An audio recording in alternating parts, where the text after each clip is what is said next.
தமிழ் சினிமாவுல கடந்த சில ஆண்டுகளா பிரியாம இருந்த கூட்டணியில விஷால், ஆர்யா, ஜெயம் ரவி, ஜீவா இந்த 4 பேரும் ஒன்னாவே சுட்டிட்டு இருந்தாங்க.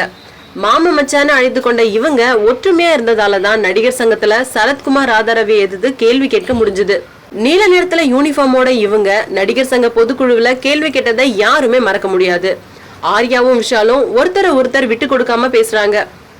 எல்லாம் சிவகுமார் குடும்பத்தோட விஷால் நட்பு பாராட்ட ஆரம்பிச்ச வரதான். ஆமா, சங்க தேர்தலுக்கு சூர்யா, கார்த்தி ஆதரவுக்காக சூர்யா குடும்பத்தோட விஷால் நெருக்கமானாரு. அதுக்கு பிறகு சிறிதா ஆர்யா, ஜெயம் ரவி, ஜீவா குரூப் விலக ஆரம்பிச்சது. தேர்தல் வேலைகள்ல சுணக்கம் காட்டிய இக்குழுவுல ஜெயம் ரவி எல்லாம் மதியத்துக்கு மேலதான் ஓட்டு போடவே வந்தாரு.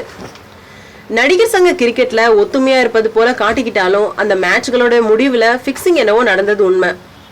ஆர்யாவும் விஷாலும் பிரியறதுக்கு விஷ்ணு நடித்த ஜீவா படம் தான் காரணம் அப்படின்னு சொல்றாங்க.